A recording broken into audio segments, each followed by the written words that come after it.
Okay, good evening, everybody. Thank you very much for your patience. I'd like to call this regular meeting of the Board of Selectmen for Monday, February 4th to order. Please join me in the Pledge of Allegiance.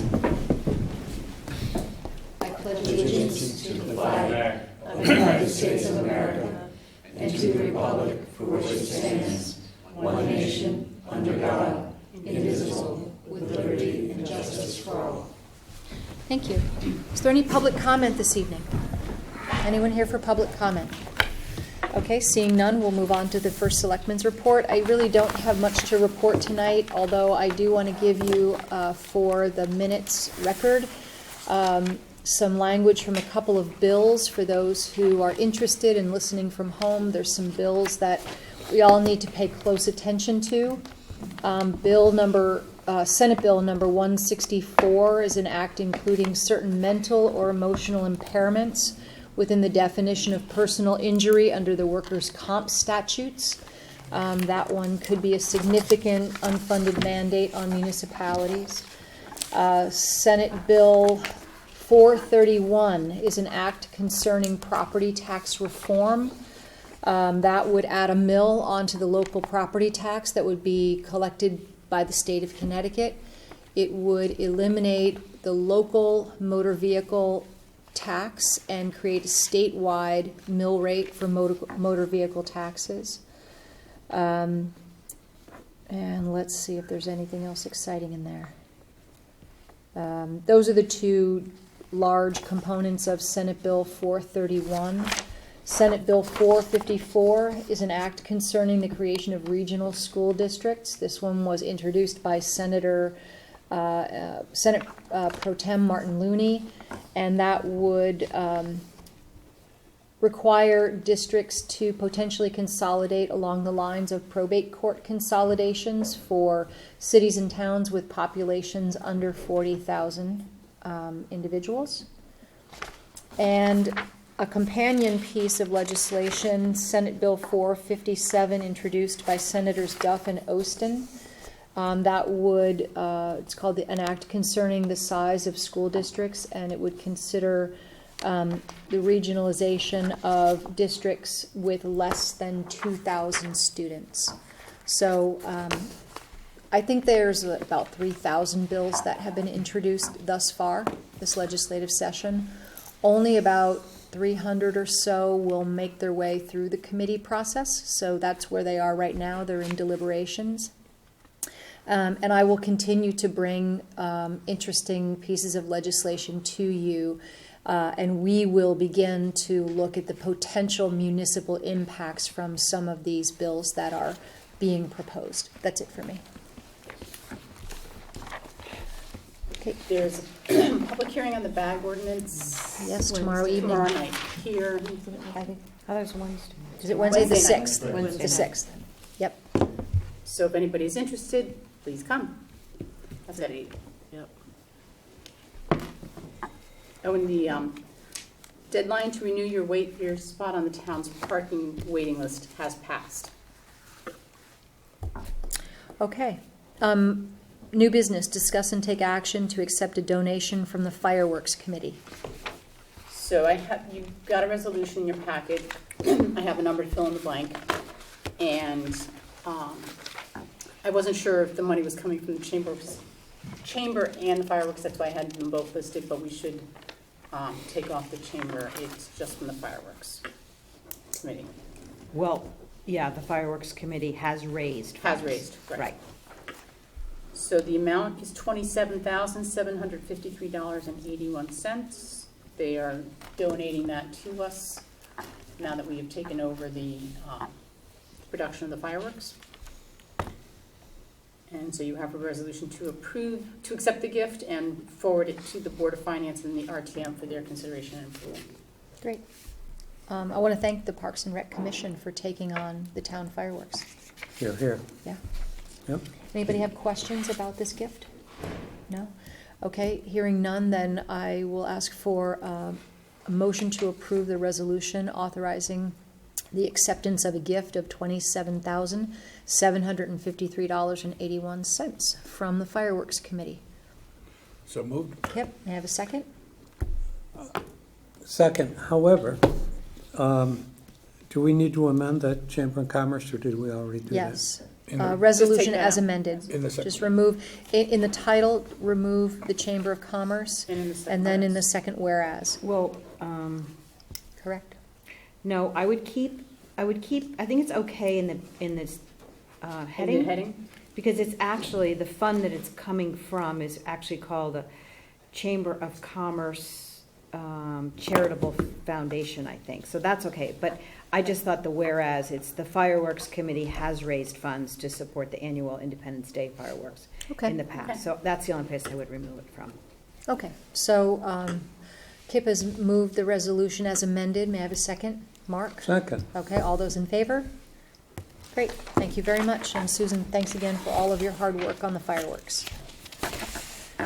Discuss and take action to recommend tax relief program to the RTM. So some of you probably remember the federal government shutdown, and there were a lot of unintended consequences to that shutdown, some of which extend to people in our community who are federal employees who didn't receive paychecks for quite some time and had some challenges meeting their property tax obligations. So this is a resolution of the Board of Selectmen that would allow the town to implement establishing, in relation to the federal government shutdown, an assistance program that will allow our tax collector to defer the receipt of tax payments interest-free.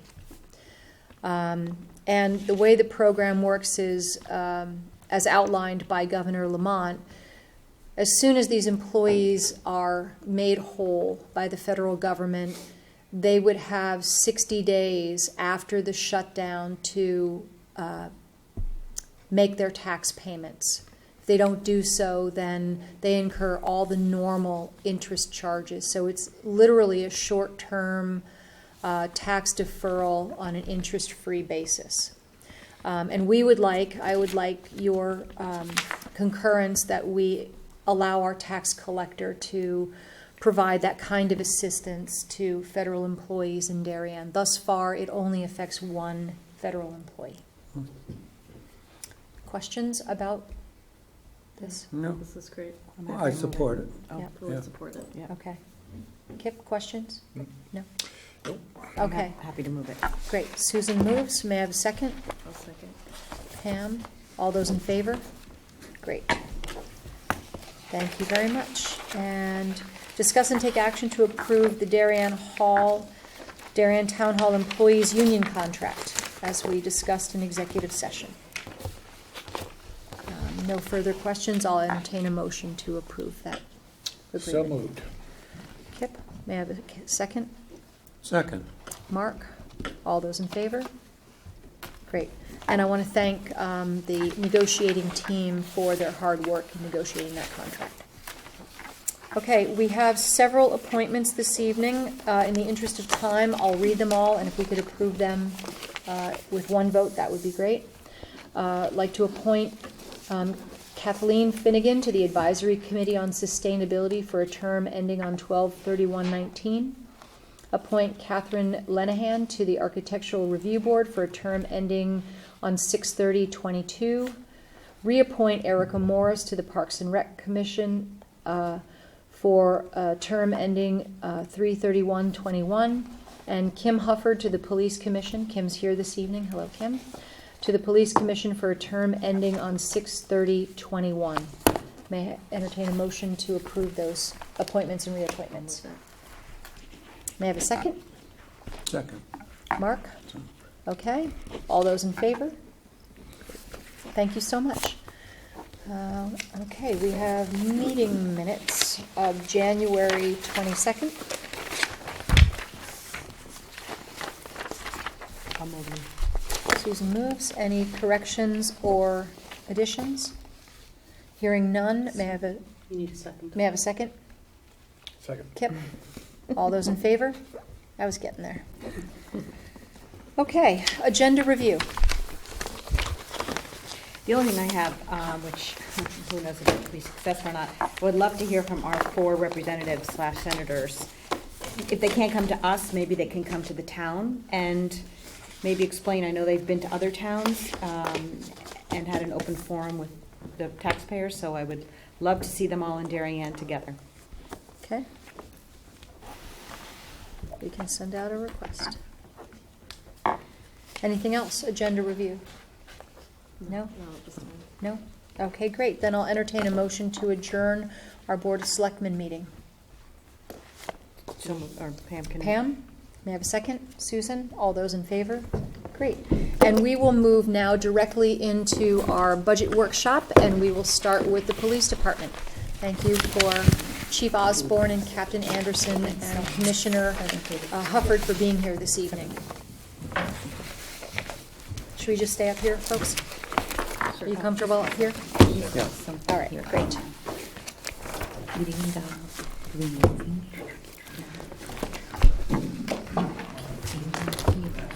You guys are welcome to come forward or stay right where you are, whatever you desire.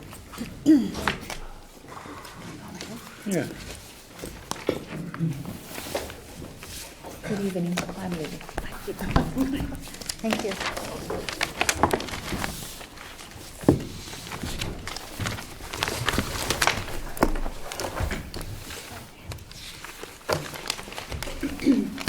Okay. So we're on the police budget. They have their own tab.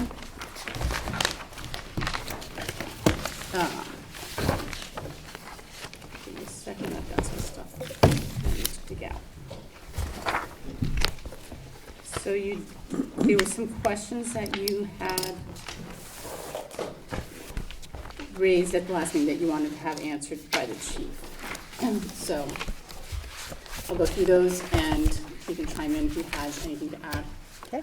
Thank you. You had asked about the civilian dispatchers and what impact they have on police overtime.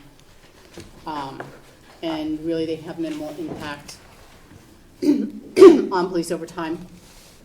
Where the biggest impact he sees that they might have is if we have to hold a civilian dispatcher over into the second shift, where normally a police officer would dispatch and we have to bring somebody in on the second shift to work in dispatch. If we had a storm, because normally right now we only have one officer on that shift.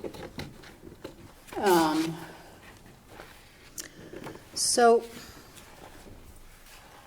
that's looking at the civilian dispatch from the dispatchers and their associated overtime. But what is the positive implication to civilian dispatchers in mitigating police overtime? If any, they were counted in towards minimum manning in the past. So not in that regard. The only thing I could think of is if that we had that one other on the road and something is going on and you don't need to bring somebody back in, but. Right. It allows us to have an extra officer on the road. So instead of having an officer dispatching, we have an extra officer on the road. And So there may be times when you would have called Right. somebody in the past that you don't have to now because you've already got the extra guy. Right. because of our minimum manning requirements. Or because of anything, really. Well, we always have minimum manning, but what Kate is alluding to is if it gets very busy, in other words, something happens, major accident where we have to call more people in, we would already have somebody in. And we have 6 on the road instead of 5 and 1 inside. Okay.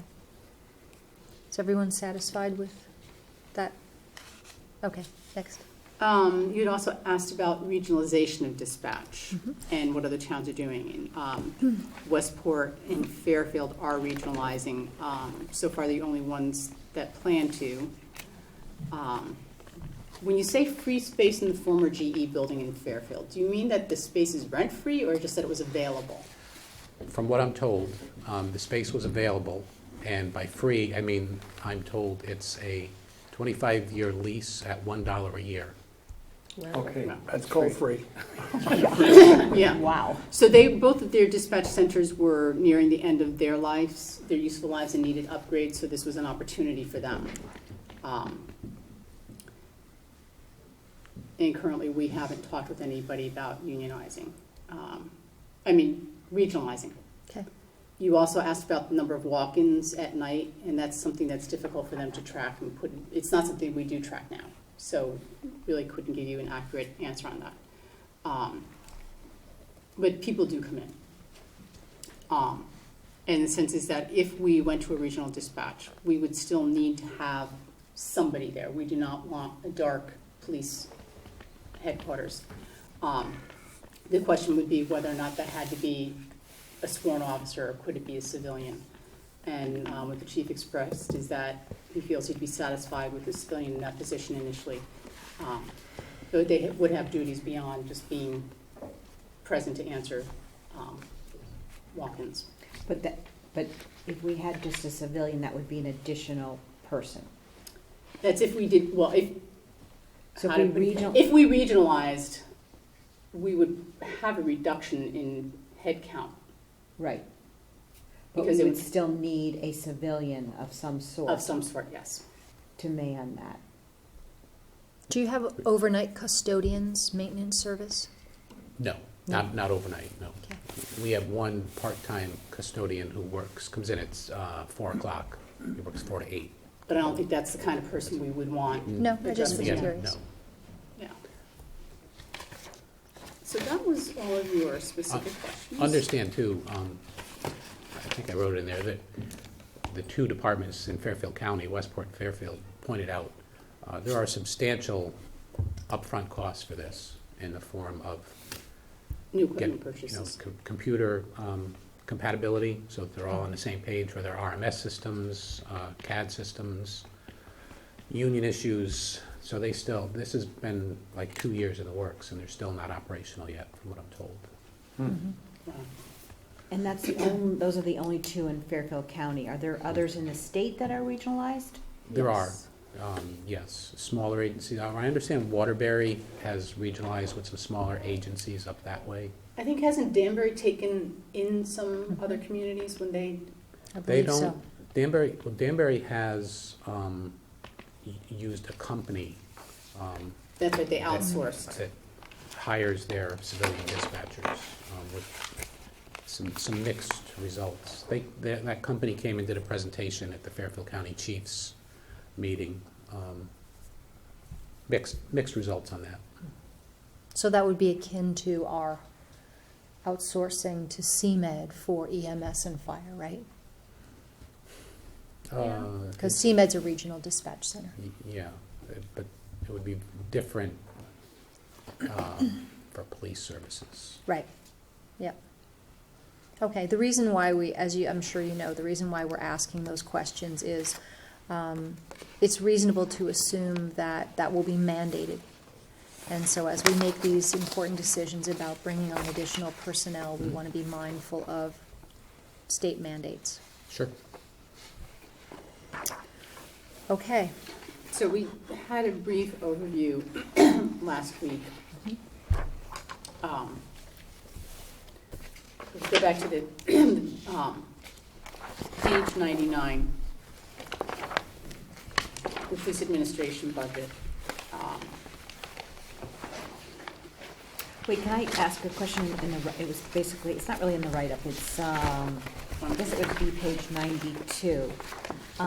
It's great that we have, under Marine Unit Enforcement Actions, summons and warning. It's great that we have those numbers. Is it possible, just out of curiosity, to get it for cars? Summons and warnings versus just tickets? I'm sorry, I didn't follow you. So you guys have reported to us. I don't have the same document. Oh, She's I'm looking at your sorry. performance Yeah. measures. Okay. Yeah, your performance measures. So you've told us how many summons/warnings you've given as far as the Marine unit is Yes. concerned. And that's great to know. Can we also have that same information about automobiles? Absolutely. Yeah, just as another, I mean, For I'm sure what you have time, it. what time period are you looking for? So this started in actual of 15-16, and then it goes to projected of 18-19, and then 19-20. It's really just add Same another, timeframe. another measure to your Yeah. schedule there. Yeah, So you're looking for, summons and It says Marine Unit Enforcement Action, and then underneath it says summons/warnings. Oh, okay. So So if I you- would imagine you would probably want traffic stops and then summonses issued and warnings issued. Yeah. Yes.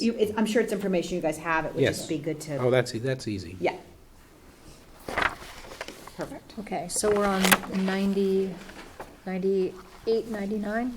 Yeah, 98 would be the revenue, 99 the expense. So, as you've been told, Captain Waller is retiring. And Jen worked out through the various, with a captain going, assuming we'll have a top step lieutenant move up to captain and top step sergeant move up, all those top step people will move up one and will be replaced by first step. Throughout the budgets in the various places, we can cut 60,300 to recognize that domino effect, I guess. From full-time salary? From the full-time salary here, it would be 18,000. And we'll give it, when we do the cut list for the end, we'll give you the numbers. There'll be 39,000 in patrol, some holiday money cut in patrol, and then some social security money cut. Okay. Kip had raised the question with me as to why the holiday pay had decreased. Beginning with when Chief Osborne became chief and Lieutenant Waller became a captain, we changed the package, the way we compensated police officers, or the non-represented police officers. In the past, they continued to receive the specific benefits that the union officers got, such as holiday pay and educational bonuses. When Ray became chief, the package we offered, we incorporated that all into one number. In making a salary offer, we incorporated, we took into consideration what he was making as a captain with the holiday pay, with the educational bonuses, in making a salary officer. So now he gets the salary, he doesn't get those extra pays, but they were inclusive. And the same thing with Captain Waller. Captain Anderson still, he was in place before that, so he still receives a separate pay. Conferences and meetings, that increases to allow, we now have a second officer who's been through the FBI Academy. And so that increase there is to allow the second officer to attend the annual FBI conference. I took a look at the agenda for a prior year conference, and I think it's very valuable for us to send these officers to get that training. So I support that. Okay. And the uniforms, that increase there. We heard during union negotiations some comments about availability of new uniforms. And so I had asked Captain Anderson to boost that number in response to the comments we had received. So if you want to, that one's on me. On the availability or the quality? You lost me a little there. The comments were that we didn't always order new. If we had somebody who was here a short time, we might repurpose some uniforms. And there were other comments that were not necessarily fair, but I did ask the captain during the negotiations to take a look at that and increase the amount of money we were budgeting for uniform replacement. So is that an item that's also reflected in the union contract? No, no. This Okay. is, this is us providing the pants, the shirts, typical outfit for a new officer and replacement throughout the year. But that's not an item that falls within the union contract itself? No. Okay, all right. Okay, before we leave this page, professional services years ago was quite a bit higher. That's going to fluctuate from year to year. So that's where the testing happens out of. Okay, So the chief is expecting the testing to happen in this fiscal year. right, So you will see him coming before you with a request for a transfer in the Transfer. coming weeks. okay. And we have to do 3 tests. I got the proposal today, so I'm working on that. Yeah, we don't have any valid promotional exams at this time. There's an item here that hasn't been funded since 2015-16 employee counseling. We moved that to the employee benefits area. So it's still funded, just in another part of the budget. Fine, thank you. Okay. Next, we have the Detective and Youth Bureau, and Sorry, I have a quick question on page 100.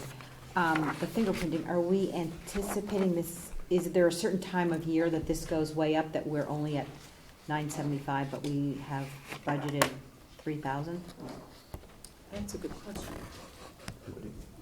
Fingerprinting fee? Is I mean, is it's it just- cyclical? Does it happen, like, do we get a rush at one point in the year, or is it just No, a? it's just, It is, I mean, in some years, we get a lot of people applying for gun permits. They have to Okay. be fingerprinted. Other Maybe- years, it's slower. it's not a lot of money, I was just Yeah. curious. I would looking say, at it. yeah, it's low right now, but if you look at the history, Mhm. you know, Yeah, 2,500 to 3,000 has been a valid number. okay. In the Detective Bureau, there are no program changes here. The one thing I'll point out is conferences and meetings. We're trying to send more detectives to the Fairfield County Detective Conferences. It's $25 a person a meeting, so this covers 32 possible meeting attendances. So again, this is a training item, which, educational item. I think this is really good for them, important for them.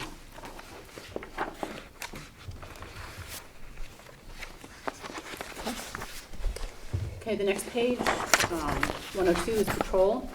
So first thing I want to point out is that we consolidated Marine Patrol in with regular patrol.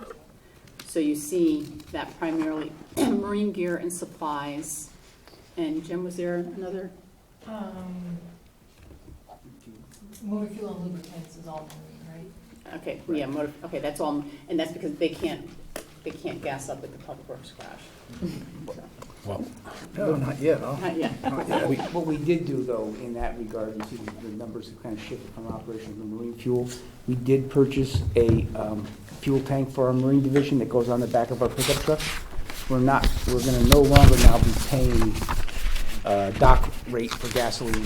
So we can get it from the pump, and we can bring the pump down there and fill up the, so probably we're looking at, I don't know what we pay for gasoline for town, but we're probably saving 50% on our gas fuel. Even though we don't pay the tax at the dock, we pay a higher rate when we, so.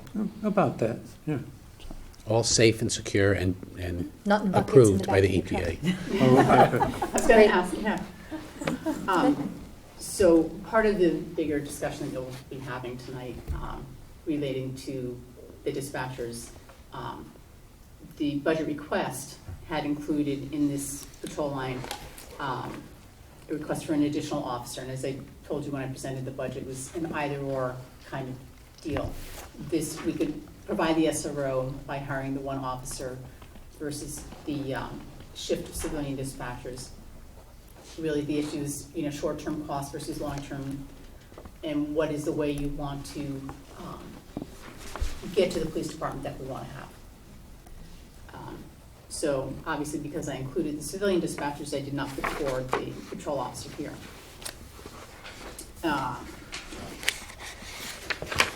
The holidays, there's no change in holidays, there's just changes in rates. And the personal protection gear, that's not a cut, that was a reduction. The ask was lower. That's just a cyclical thing, depending on how many vests we have to replace in any given year. Okay. We do fund that as if we don't get reimbursement from the federal government, but the Ballistic Vest Partnership Program that's been in effect for many years now, we do receive a 50% reimbursement from the federal government on regular ballistic vests that we buy.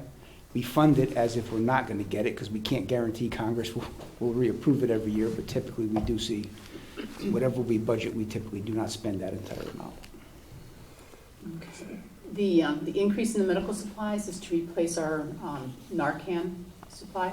Oh, okay. It expires. And then you see the marine gear added in there.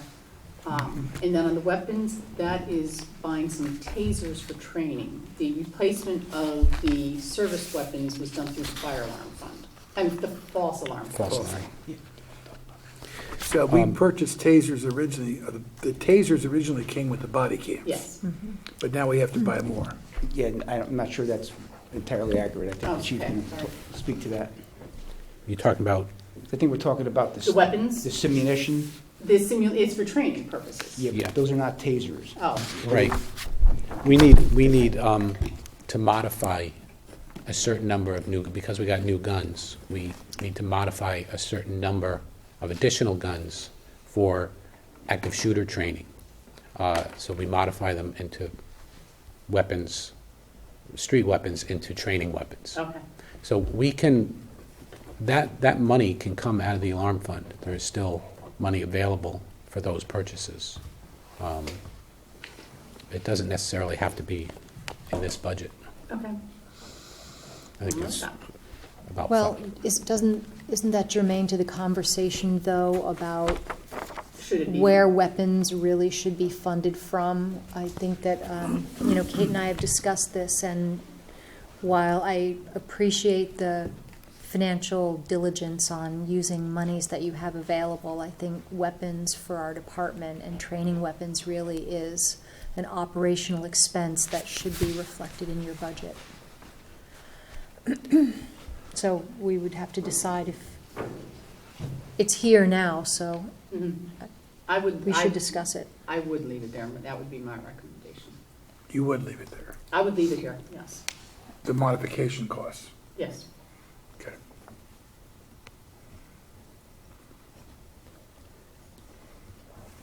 In,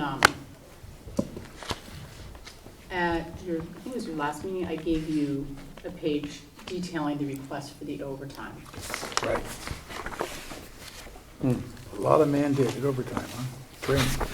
There is every year the state comes out with new mandates for us. This past year was 2 hours of mandatory training per officer for human trafficking, something that we had not encountered before. So every police officer in the state of Connecticut has to go through that.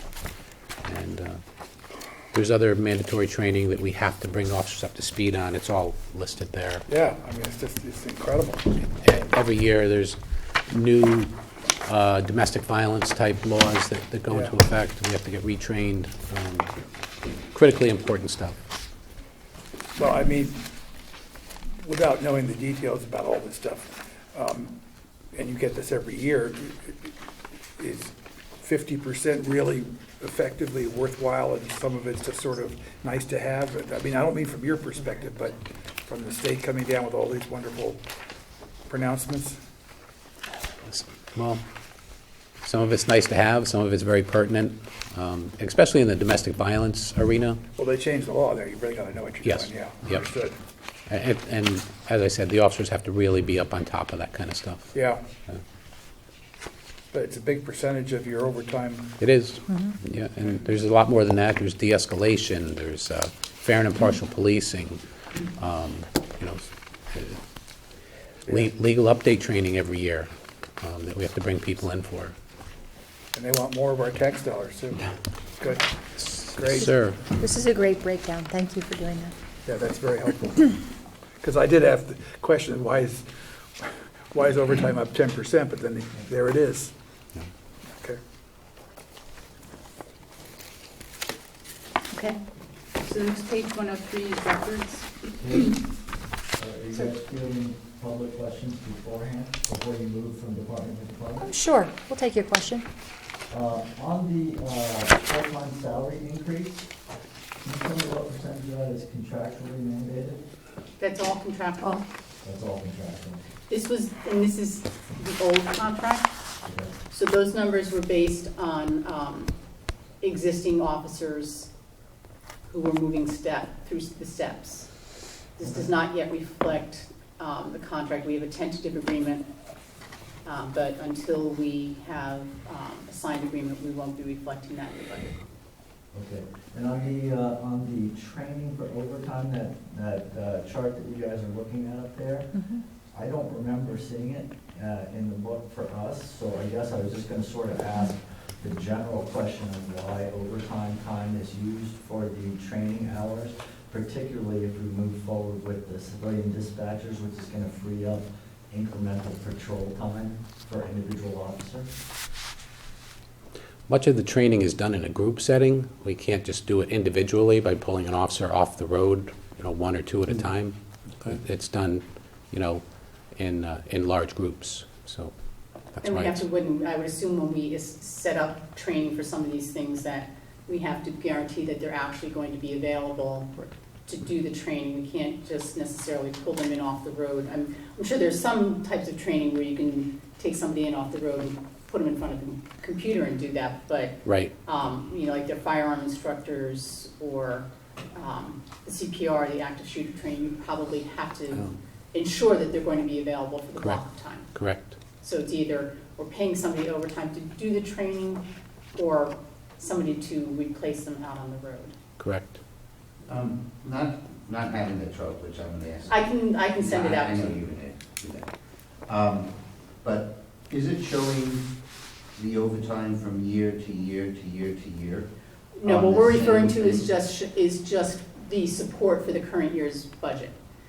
Because your overtime, if I go to the patrol, the overtime for the revised budget is 15.3%, but for the proposed budget is 16.3% on the patrol side. So I'm trying to understand why a 1% increase happened on projected overtime. And I understand that it fluctuates and everything, and people not liking cars doesn't help. I think that the police department does their best job to project what we will need in overtime to replace people on vacation, on sick leave, on medical leave, and detail all the trainings, the mandated trainings that have to happen on overtime. Is there an analysis on that? I mean, that's tracking.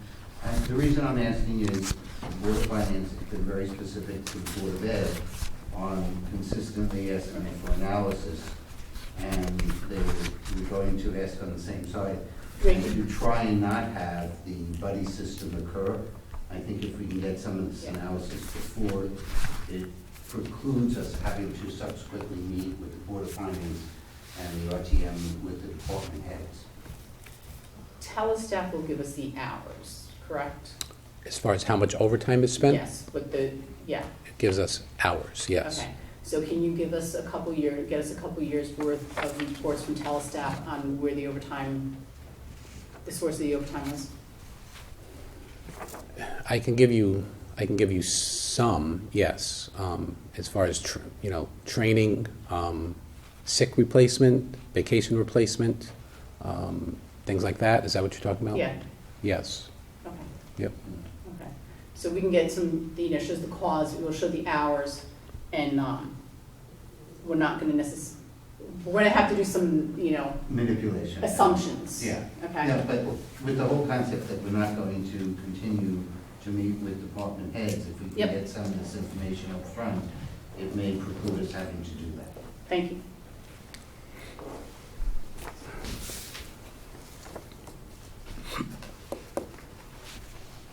Okay, we were going to one of the community records. And,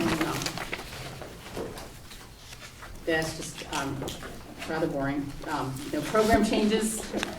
Boring. That's good, that's good. That big leap in cost was all the body cameras. Yeah. You gotta remember that. We see a change in the office equipment repair maintenance.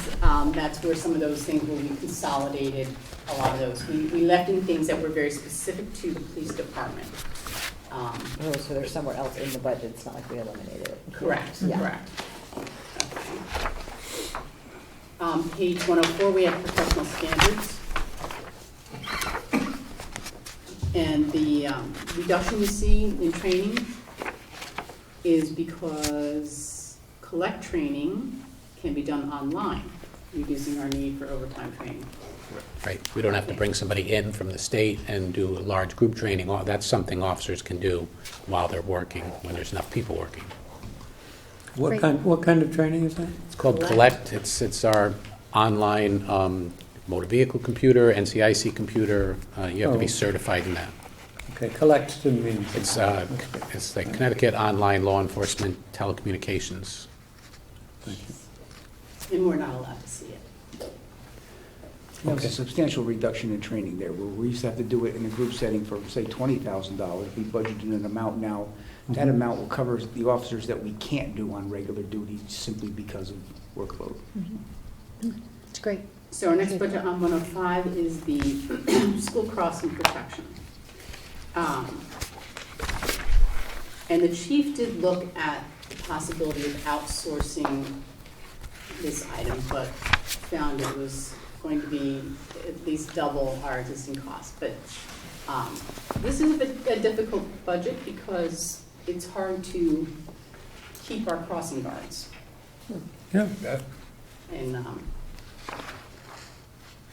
not sure that there's any answer to it, but Any particular reason or many reasons? I don't think I can really nail it down. It's just they get $44.50 a day. They have to come for an hour in the morning, an hour in the afternoon. I think that's the thing, is that, It's you know, not you have to commit to being here Yeah. for the whole day for 2 hours, you know, bookends, and pay's not great. We've had a very consistent group of gentlemen over the years who are now, and ladies, who are now getting older, and they're kind of, they're moving on. And, you know, we've hired a couple of new people who, you know, have worked at one guy just worked it for a month or so, and he decided he didn't like it, and he's leaving. So Is it typical for it to be the police department's responsibility, or in other communities, is it the responsibility of the Board of Education? I'm finding that a lot of police departments do have the responsibility. There are some where it's the Board of Ed. Like I said, City of Danbury, they outsource it to a company, and that's where I got that company that I looked into, but way expensive, very expensive. Well, also because you're directing traffic, I mean, you're basically directing traffic, so. Well, Is crossing that- guards don't direct No, they're not traffic. supposed to. That's, Oh. they just cross kids. Yeah.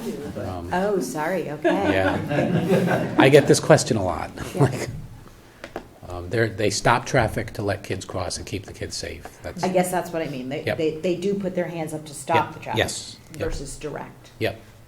difference, okay.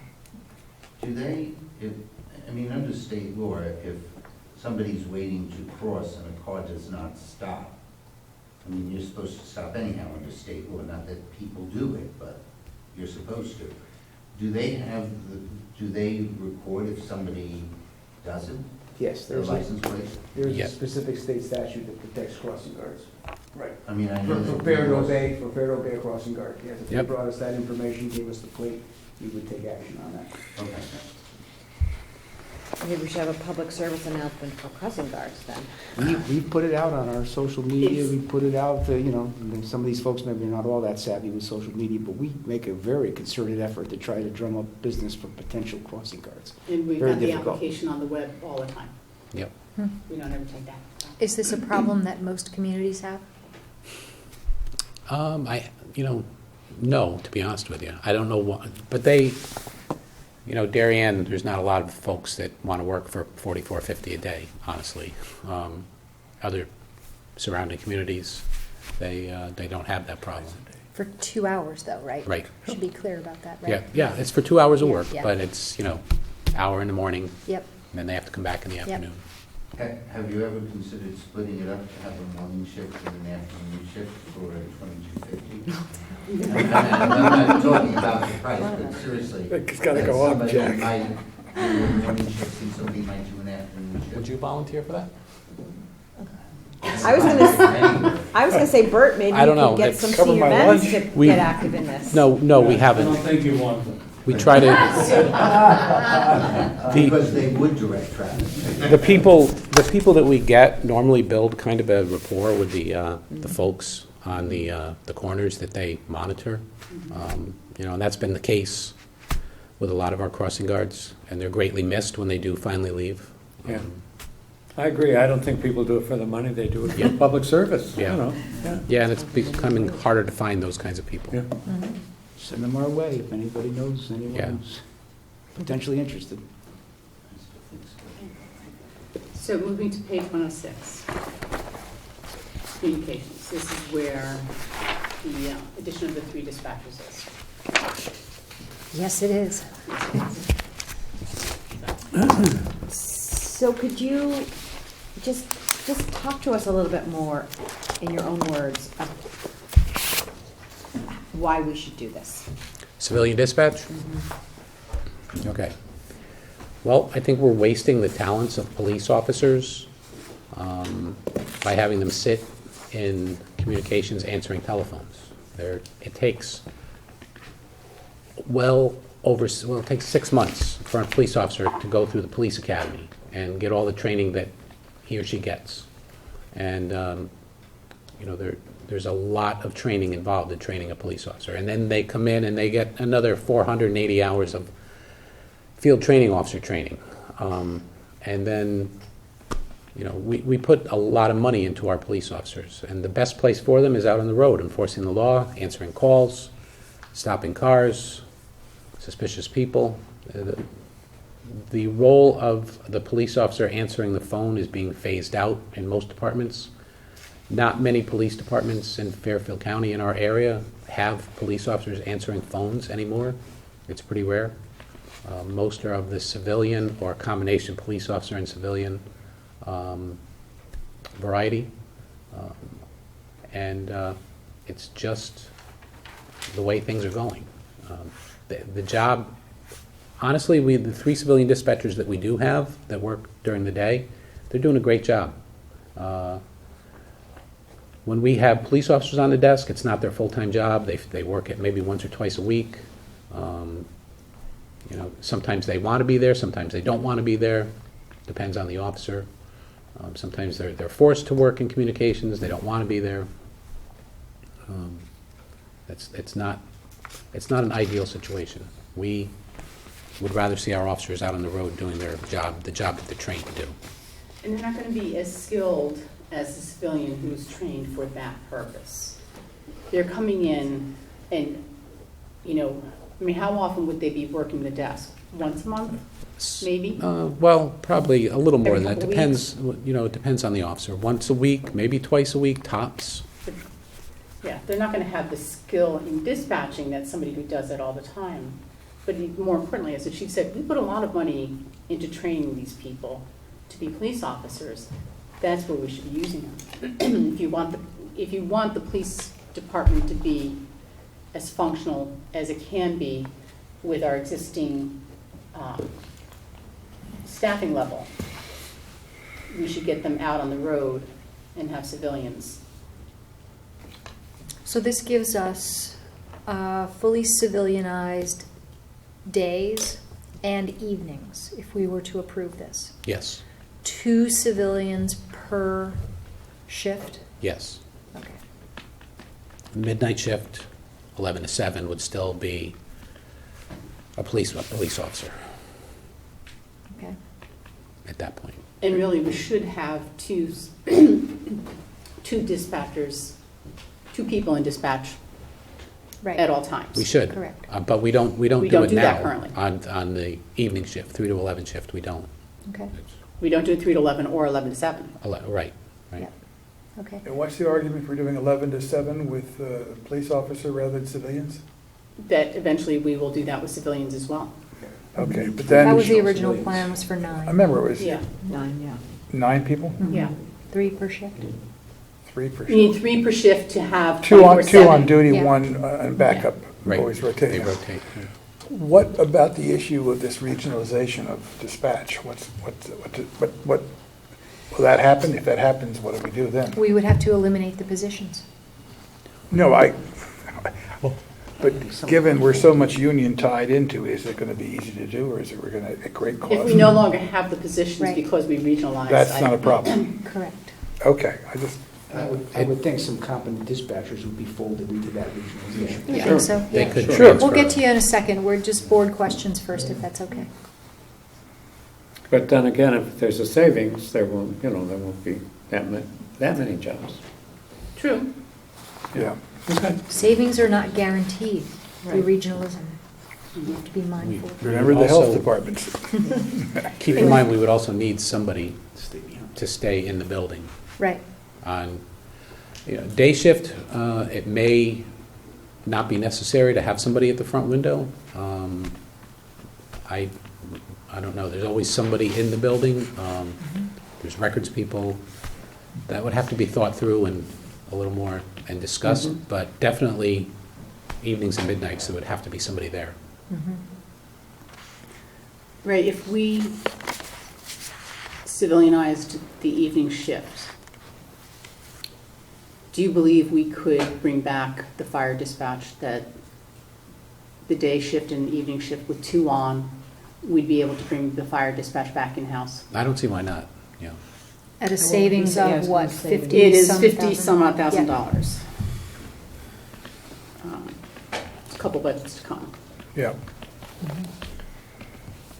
It's a minor offset, but, and by having, the civilians on dispatch, we could not only get the SRO, but a dedicated narcotics officer, correct?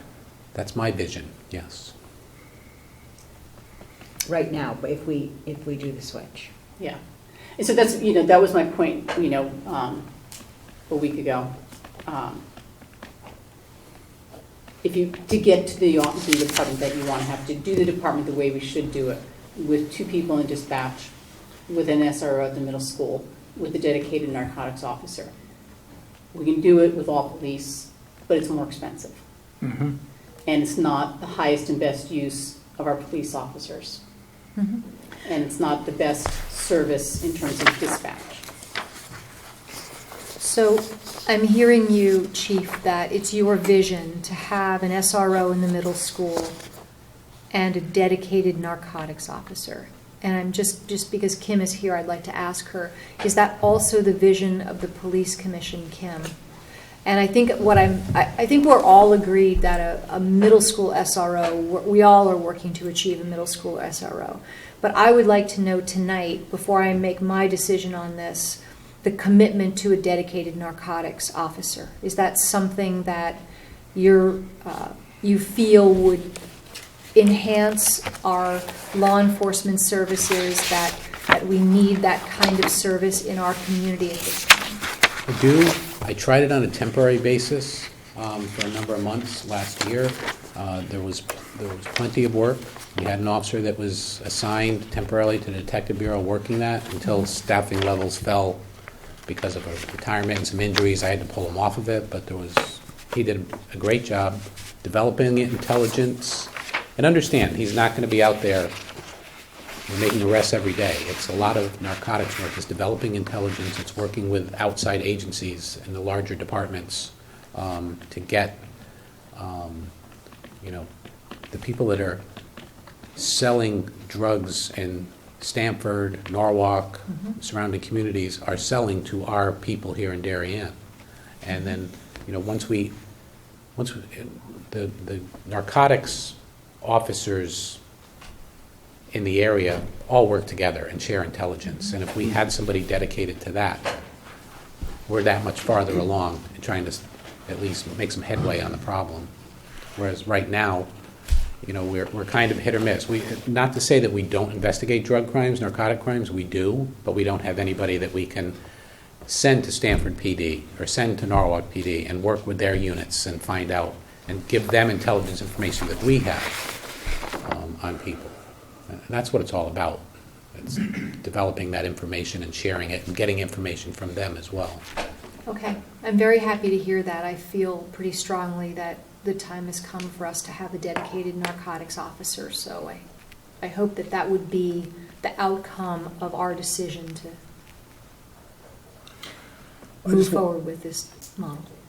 I just wanted to make a note of the overtime, patrol overtime, the detail sheet for the $587,000 in the budget. $252,000 is training. Mm-hmm. And that training is for police officers. Now, you do it year after year after year. I don't know how much you could allocate to 1 or 2 or 3 officers, but that's wasted training if you're going to put them on the desk. I mean, to me, that doesn't make a lot of sense. I don't disagree. No, I know that's your point, but I'm just saying, I'm not sure training is wasted on a police officer on a comm desk, but I hear you, I understand the point you're trying to make. we're training somebody for, look. But they're not on the communications desk. All the time. All the time. No, I They rotate. understand that. They rotate. So following up on training, if we were to approve the additional dispatchers, do you think you have existing, I know you're talking about 2 more officers, but do you have internal officers that could be narcotics and then another one for SRO, or is this something that you would need to hire because they have different training? So are we going to have, whether it's 3 months or 6 months or whatever, more training for new people, existing people? How long would it take to get them actually doing the job? No, we have personnel that are currently there that could take over these positions. So you could hire someone, if you're hiring 2 additional officers, they don't need to already have this specific training. Well, You're not hiring You wouldn't have to officers. hire the officers. You're hiring Yeah. dispatchers. We're hiring You're just dispatchers. moving That's right. officers into those roles. The training is what I'm really talking about, training them, not. Specialized SRO training, I assume there's some. there is some, a lot of it, some they get at the annual NASRO conference, National Association of School Resource Officers. When we put Officer Palmieri in that position, we had him just shadow the New Canaan SRO for a couple of weeks up at New Canaan High School. We're fortunate enough now that we have our own, at Darien High School, so that would be part of the training process. So hopefully the Middlesex one could Right. shadow the high school. Right, Officer Wallman, and learn from there. And we also have a large contingent of SLOs, school liaison officers, Okay. that have been checking in regularly with the schools. So I'm pretty confident that one of them would be a good fit. That's a great model. We appreciate that you continue that model. And you have that model at Middlesex right now, so that wouldn't, if there was an SRO, obviously they take the place of the Middlesex liaison. Yes, Yeah. yes. Okay. Any further board questions on the civilian dispatch? Questions from F&B members? Bert? Yeah, I just struggle a little bit with putting these different issues together. If you have an issue with overtime. Overtime by definition is actually something unexpected, but it's supposed to be a temporary issue that you have to deal with by either having, better assignments or to have more staff. I could work my way back and say, yes, we want to avoid overtime. And to do that, we need more police officers on patrol, and to do that, we have to have the civil dispatches.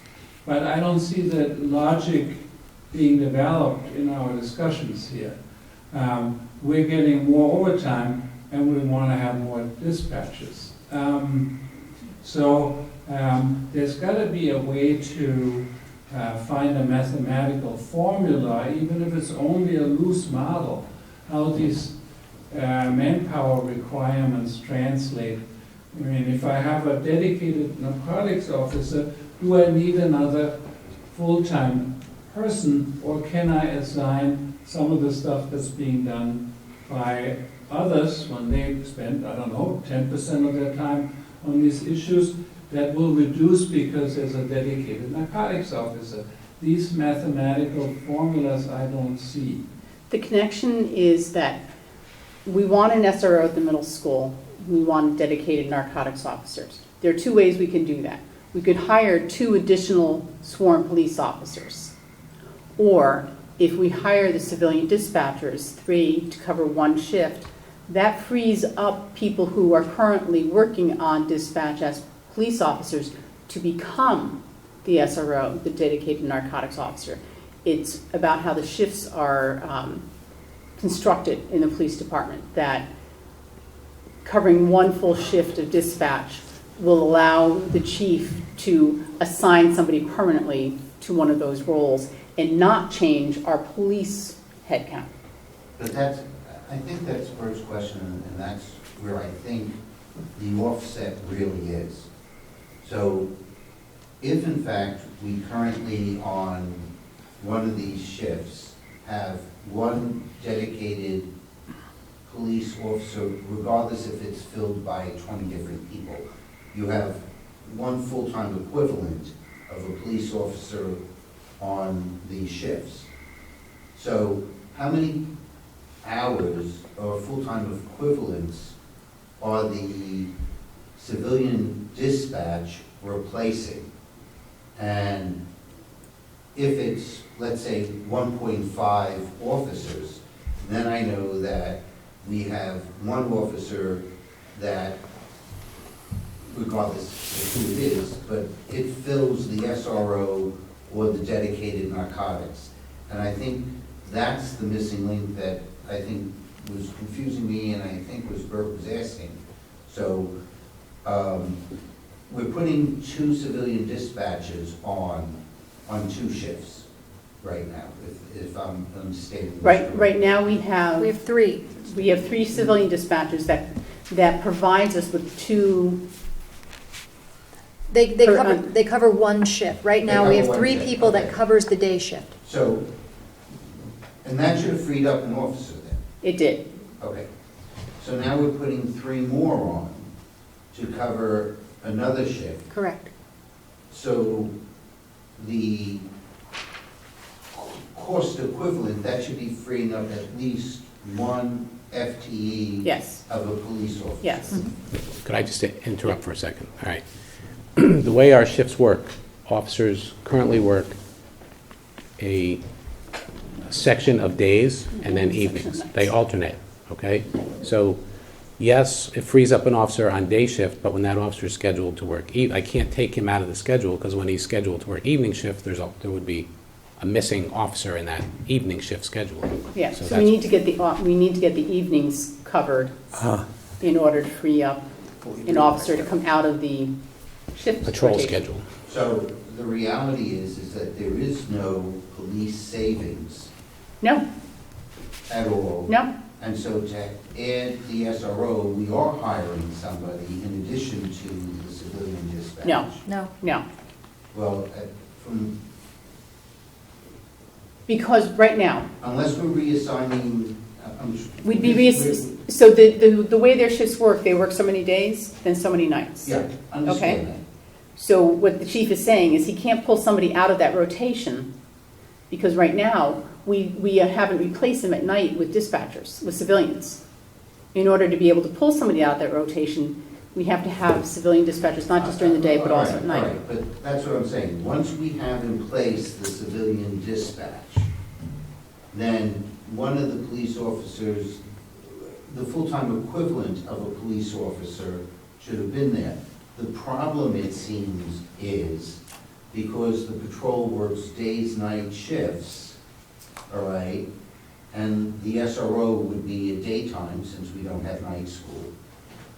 You don't, it's not really an equal, I can pull somebody off because I may only get 60% of that person on the day shift and 40% is on the night shift. So there's still a mathematical missing link here. And that's what, I mean, it would be helpful to have a better understanding, because I'm understanding what the chief is saying.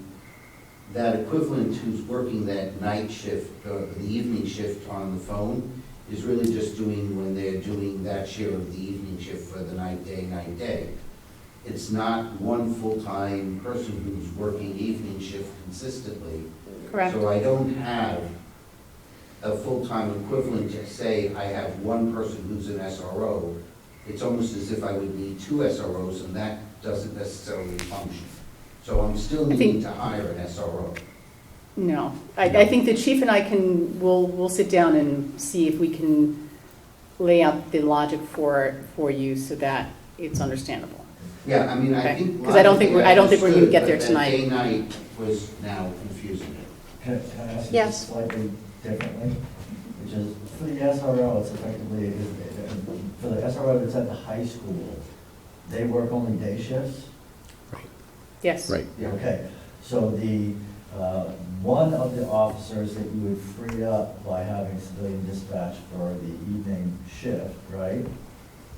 Is theoretically getting reassigned to be the SRO at the middle school, so they effectively get pulled out of the daytime, nighttime shift Yes. component. Right. And then the question is, does the narcotics officer, dedicated narcotics officer, become an only daytime person too, or do they or do they remain on the daytime, nighttime shift? Well, he wouldn't be, he wouldn't be affected by the day-night. He would work totally separate in the detective division.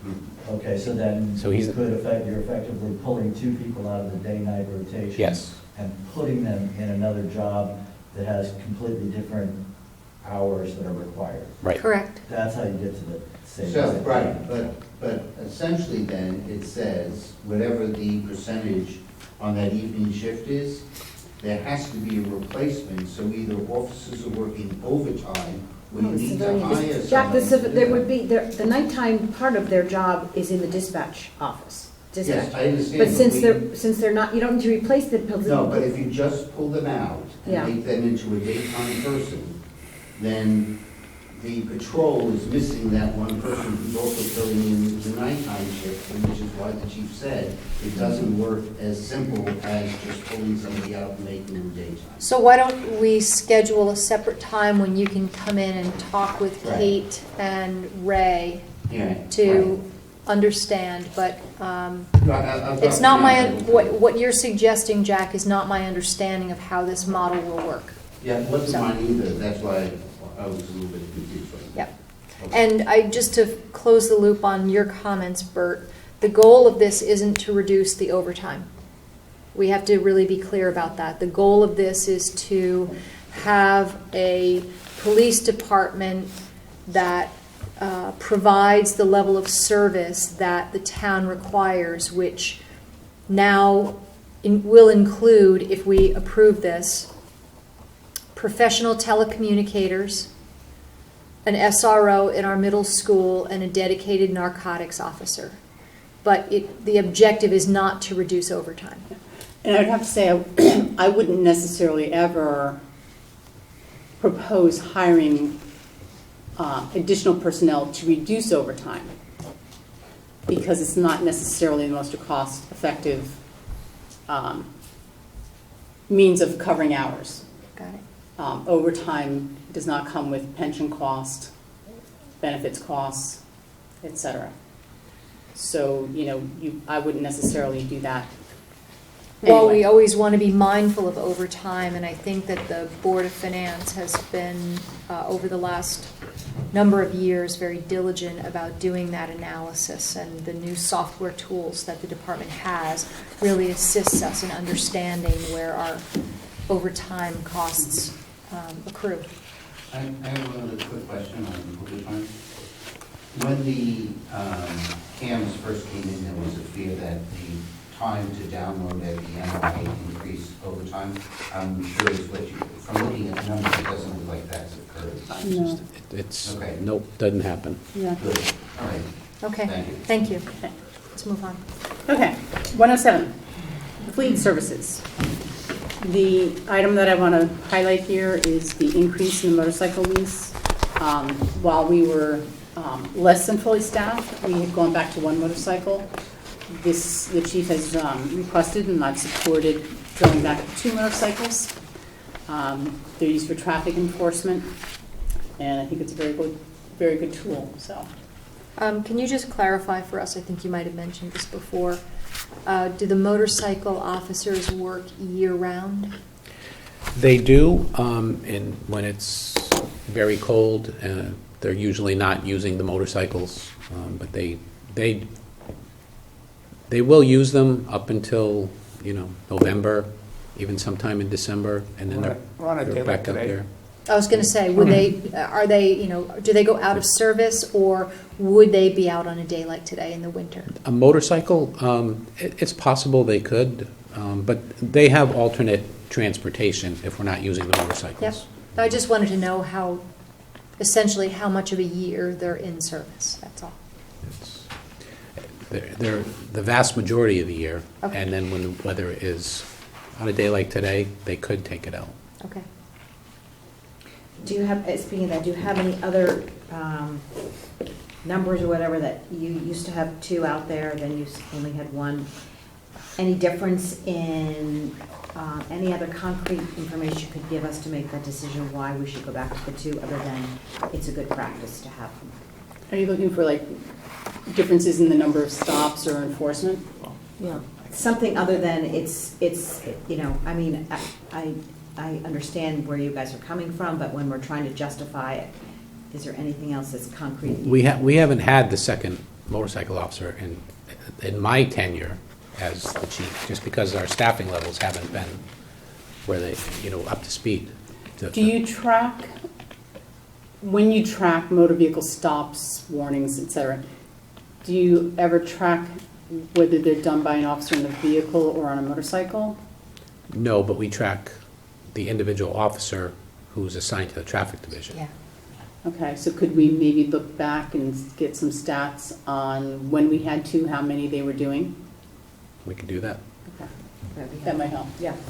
And further, we have a queue list of people waiting for one, motor vehicle enforcement on their street or their Mhm. area. Yep. Okay. We have a queue list for putting out the bollards in the road during the spring and summer and fall months. We have a queue list for putting out the speed sentries. It's very tough for one officer to get all of these done. And he's making calls to 5 or 6 residents every day who are calling the traffic division looking for enforcement and or presence in their neighborhood. And don't forget that there's a great interest in having more enforcement in the downtown quarter. And on Renshaw Road. Recently. Correct. Okay. Okay, page 108. Does motorcycles, many of our police cars have the plate readers. Do motorcycles also have plate readers? No. Station operation. Hold on, one more Oh, question. sorry. Procedurally, why is the motorcycle not in the capital budget in? It's a lease, as opposed to a purchase. And it's not a capital lease. So it's not a capital lease. Okay, station ops. So we're assuming, you see in the electricity, we're assuming some reduction in cost due to the solar panels. And this is the one that I talked to Captain Anderson about. Don, is this the one we talked about, the increase in the equipment maintenance contract? That was a recommendation from our HVAC, our facilities mechanic, Dave Sabini, that we go for a higher level of service contract because of the parts that it includes replacement for that. He felt while the contract itself was more expensive, in the long run, it would be better for us. Actually less expensive for us, as we wouldn't have to pay for some of these parts as they need to be replaced. But this is also the area, if you recall, we're having the recommissioning done. Correct. Um, Do we think that the retro commissioning would impact this request in any way? I would believe it will, but not in this budget year, because I don't think it's going to be completed I by the doubt it. time we're done with the Right. budget.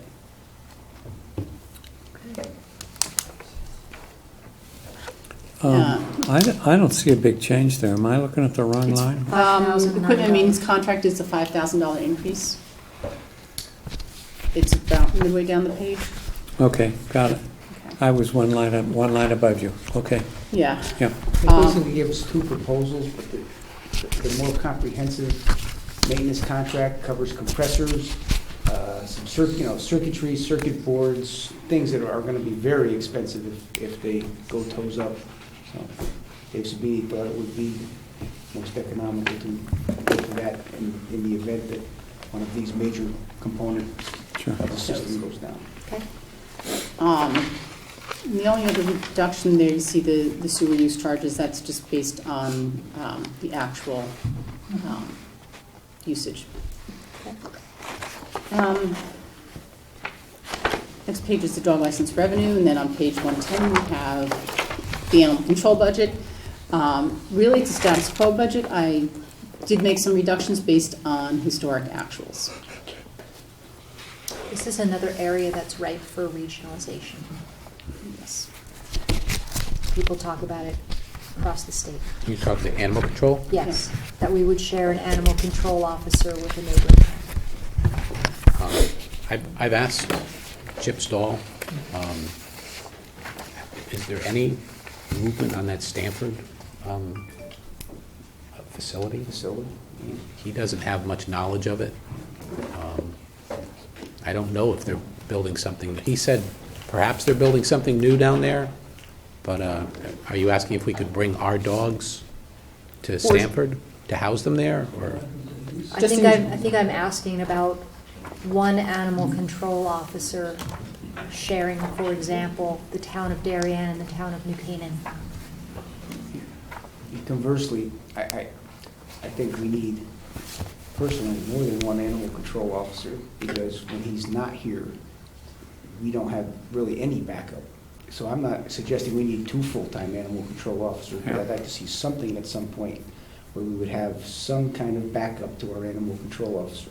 Do you have reciprocal agreements, much like the health department, when David Knopf is away, somebody from Stanford stands in for him? New Canaan typically will cover for him in emergency situations. They're not coming simply for a roaming dog and taking the dog somewhere else. Our officers are handling that. Okay. You know, I know in the town of Fairfield, they have 7 animal control officers. Not all full-time, but they have 7 people to draw from, so they can always have somebody to come to take care of a dog that somebody calls in. So at some point, I'd like to see some movement there as well. Well, I certainly would entertain Interesting. the idea of an inter-municipal agreement that would allow us to draw on the resources of other communities when we need it. I support that. We're very fortunate that we have this agreement with the boarding house over in Norwalk. Without that agreement, we would have to go back We'd have to have pounds. back to the drawing board to figure out some other type of operation. So We've got to introduce. pretty fortunate. Just kidding. Okay. Just kidding. That's the end of the operating budget. Okay. If you go to the. They don't have no capital. Yeah. Yeah, they have capital. The police capital starts on page 15 under the RFC and RE tab.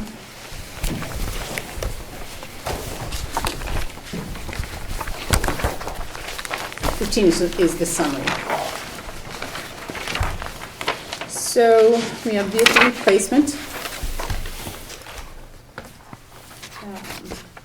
4 cars? 4 cars and 1 administrator vehicle.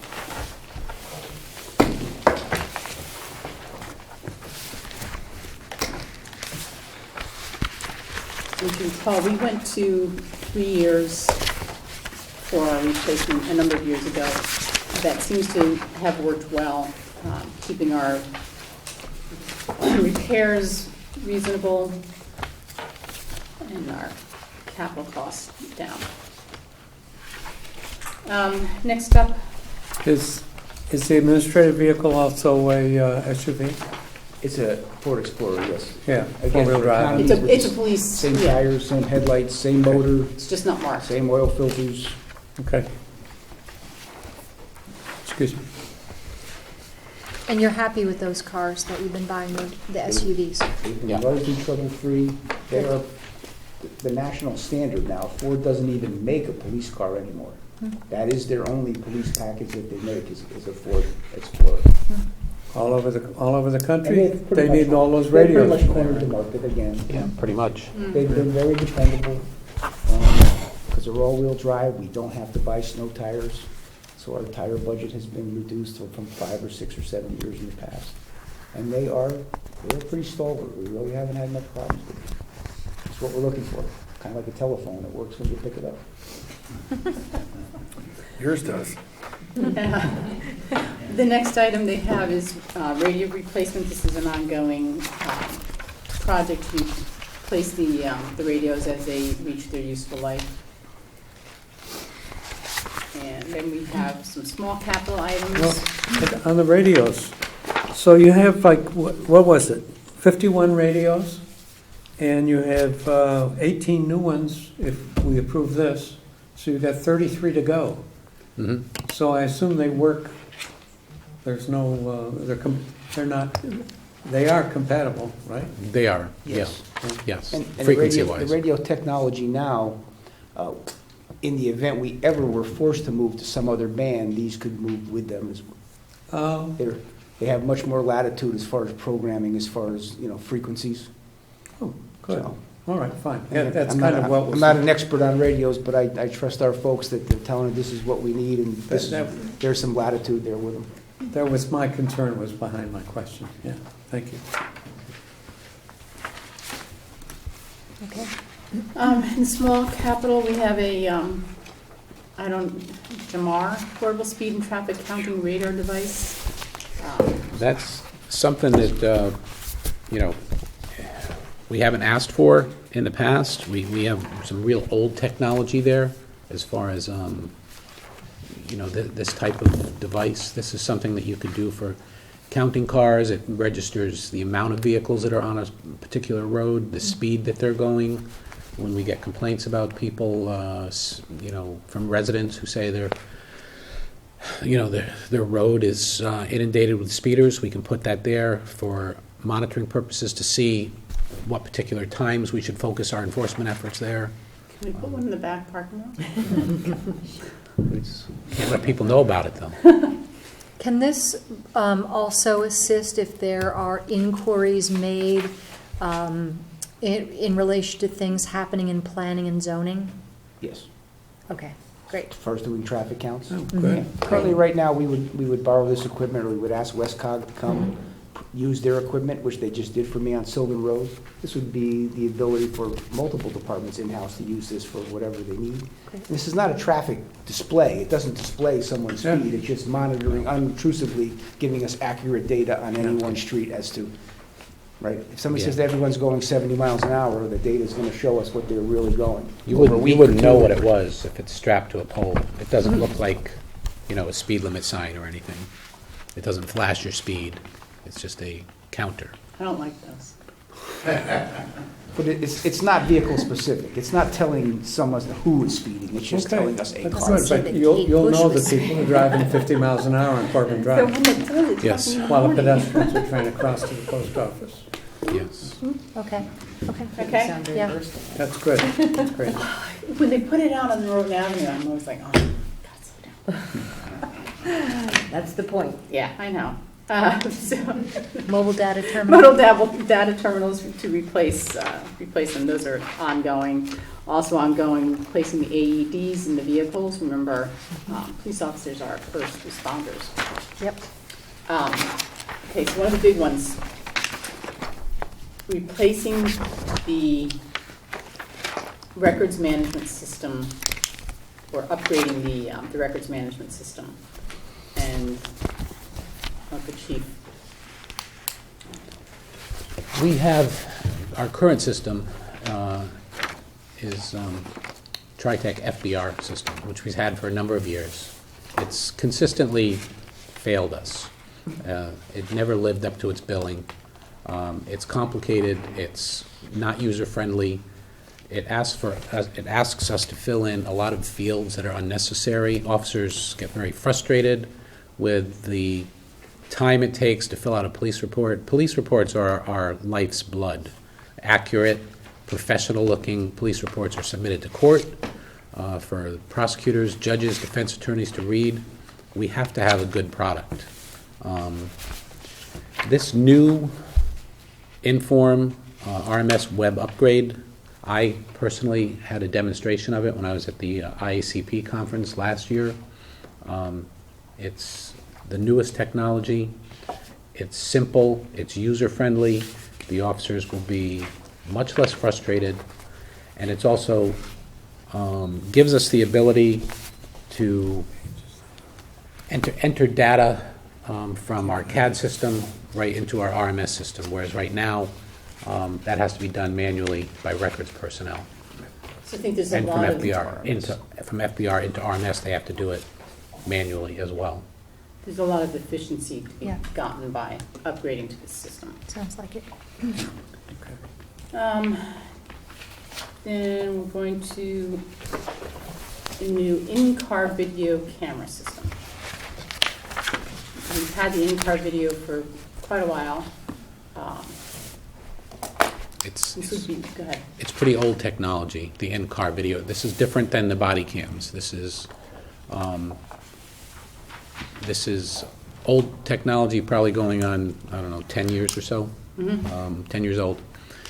The new stuff we could get with the same manufacturer of our body cameras. It's more interoperable, and we would have secure cloud data storage as opposed to a server that we have now. And the technology is much better as far as quality, voice, video. It's just the latest and greatest. It'll be easier for the officers to operate, Much easier. go on, one goes on with the other. One goes on with the other. Chief, you said this is cloud-based storage? Yes, Do our body cams go cloud-based? or yes, they are, They are cloud-based? correct. Okay. I forgot that when the presentation was made. I Right. know it's a big amount of storage. So we will see this again for 5 years in total. Is that correct? It's a 5-year commitment? 5 years, yes.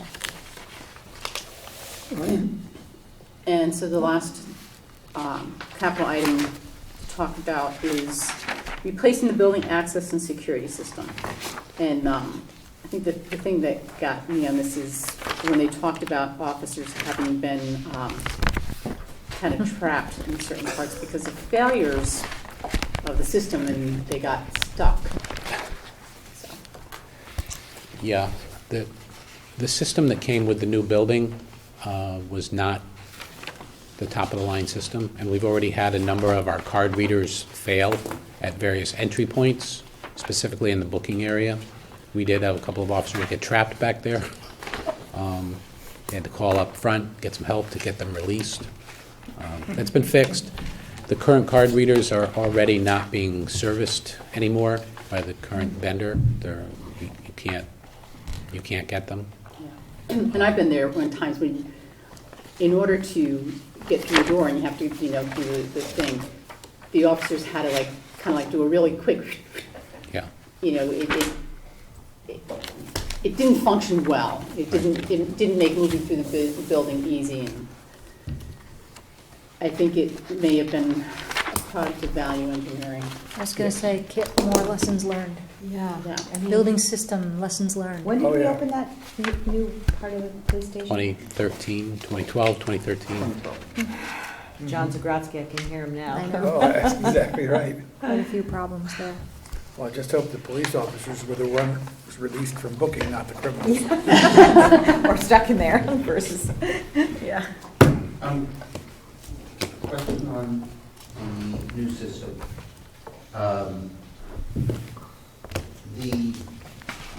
The upgrade and you mentioned these are 5-year commitments, but is it an operating expense or is it capital? The upgrade is not a 5-year commitment. The 5-year commitment is the replacement of the dashboard cams. Right, so, but that's like, so then I would expect to see 47,000 a year as we're, for the next 4 years. You're right, it's, I think there was an error in completing the capital plan. So, just a simple question. I guess it's capital because it lasts for, It's based on the dollar amount of the purchase and the useful life. Okay, Kind of have to have both. okay. And I'm assuming that it's 5 years. 10? Yeah, okay. Sounds good. All right, I just wondering why it wasn't. Yeah, I think we'll make that correction. Because if you look at the detail sheet, it does. Yeah. Okay, so it's your summary sheet on The page summary sheet is, yeah, the 15. summary sheet needs to be updated. Gotta update that. Although, Yeah. we don't, 5 years at 47,000 isn't the total project costs. No, tapers off. Yep, there's something wrong there. Mm-hmm. Check that out and fix it. Thank Yeah. you. I was trying to figure that out too. Mhm. Let's see, 5 and 4. It's There more could of a be three- some- It's more of a 3-year, looks more like 3 years. There could be some initial costs Yeah. that, and then I'll ongoing talk to the costs. chief and we'll Okay, get that figured out. great. All right, are there any additional questions for Chief and Captain and Commissioner? The defibrillators, Yes, sir. are they even in the budget? They're in the Yeah. small capital. Small- They are. How many? The write-up says some. How many did we ask for? That's, I think, probably only one. It's only- Is that one for $3,200? Yeah. Yeah. I think it might be. I think it's 2. 2? 3,200, 32 something, 32, 58. 58. Yeah. 3250. Okay, so, and we'll do that over the next 5 years, by the looks of things. Well, it looks, total project cost over 6 years is 6 years, there it is. $17,278. 6 years, I didn't So see that, 6 Yeah. before. I guess what One or two? we don't know is That's 2. how many units that represents, that 17,278.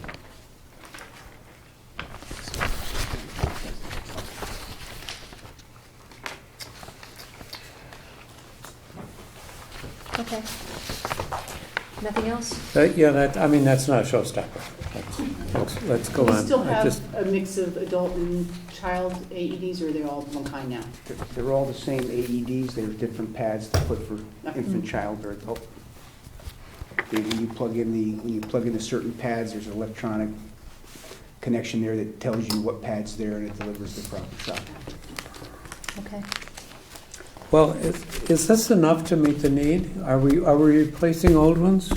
Yeah, we're replacing old ones, but we found out that we were still one short, that I think the boat didn't have one. So we want to make sure that all Okay, our marked fleet and the police boat. so that's this year, right, and done? And then we're in the period where we have some that are 10 years old and no longer Fine. supported by the manufacturer for Fine, warranty. thank you. So, Thank you. those important kind of things. Okay. Yeah. Yes. Just a, maybe a process document suggestion is with something like this where you have a project that will be funded over multiple years, it might be beneficial to have some way of depicting that capital spend over the years of the planned project on this, On the form? on the form. Mhm. Yeah. I- think we're talking about redoing this form. Okay. I would say I found your capital stuff the write-ups are very informative and helpful, so Thank you. better than average. I'll give him full credit for that. Absolutely. Yeah. I agree. I think they And did a really good job. nothing on that. really extraneous, you seeking some efficiencies, which are great. I think really the biggest issue for us likely this year will be obviously the civilian dispatch request. Yes. If I could Okay. Just add one more thing, just a thought on the body cameras. On the form, on the projection form that we projected out to 6 years, I think that the initial expense for the body cameras was in that capital request, but then for it would shift to operating as our body cam, Right, the Okay. software maintenance. Yeah, that part of it. Yeah. Okay, That is understood. projected in the form that I did, out the cost per year out, Okay. going out, so. okay, So it's not Thank even, yeah. and I think it Front should end load. operate, yes. okay. So this cost, this includes the acquisition of the units and that cloud storage for this fiscal year. And then the Okay. subsequent years will be in operation. Right, because the 47,000 will replace all of your dash cams, right? Correct. So it's a one-time capital purchase Okay. and then an ongoing support contract. So the 139 is the ongoing support over On the page, the total project cost is 139. I think that includes this first year, the acquisition of the units themselves, plus the cloud storage, Yeah. and 4 additional years of the Of cloud storage. Okay. Oh, got it. Yeah, that's the Got it. kind of information I'm kind Yeah. of looking for in the Yeah. document. Yeah, great, thank Okay. you. Okay, thank you very much. Thank you so much. So what is your appetite for continuing to push on or go? I didn't realize going home was an option. Hey, I'm just asking, you have 2 more meetings this week, Um, the other topic we had for tonight was fire. And I'll tell you, I'll be honest with you, Some chocolate? Could we, I didn't feel like, what we did with the fire departments, we consolidated the cost for firefighter 1 training into the fire commission. We consolidated the cost of their medical, their physicals that are required by OSHA and standards. Consolidated that under the fire commission. Other than that, I want to say there's nothing really remarkable about their budgets. I think we're really getting a handle now on the new method. So a lot of these changes in their budgets, either their requests or my cuts, were mainly to get us to historic actuals. Some of them are increases where, their facility maintenance repair has been more than we budgeted, or so we're trying to, even it out and get to where our actuals have been. Their individual increases, and these pages don't really reflect it because the numbers you show, that's after we take out the medicals, they all show these big decreases. Right. But their increases are all reasonable. I really felt this year that they put together responsible budgets. So I'm going to make a recommendation. Can we power through fire marshal, disaster preparedness, fire commission, and EMS? Sure. And then everybody, before tomorrow night, review the 3 departments and come prepared with any specific questions? Okay, That be all right? yep, Okay. Okay, so the fire marshal's on page 132. I need a break. Yeah. You guys have. Yep. Go without me. Okay, I will- Sorry, well, without me. I will say that the dynamics, the various, metrics from last year to this year, they don't match. And, it's up to you. I'm glad they're putting metrics in, but geez, come on. Can we at least have some consistency from year to year? I'll admit to not having reviewed their metrics. No, that's and okay. what we tried to do is standardize among the departments what they're reporting. I know, but when someone says, I had so many house fires one year, and then the next year, for that same year, they say I had a different number, that sort of blows my mind. It's nice to have the metrics. I'm glad we're getting there. It's just it's helpful when there is consistency, even in one fire department from year to year. Okay, I'll That's take a all. look at that and see, Okay, I don't want see to. if there was a reason behind it.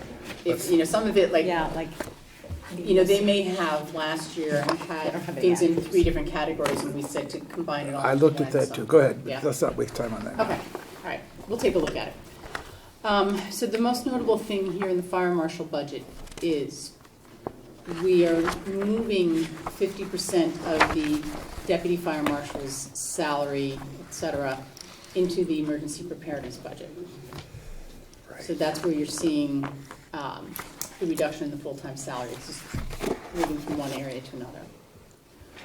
We have an increase in the fire marshal's budget in part-time salary. That's related to increased hours for the blight officer.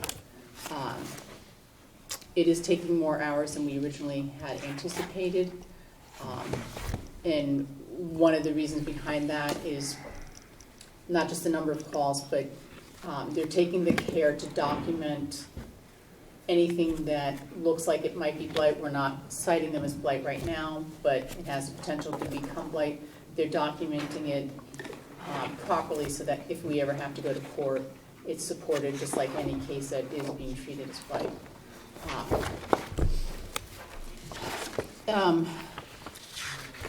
The other thing, so,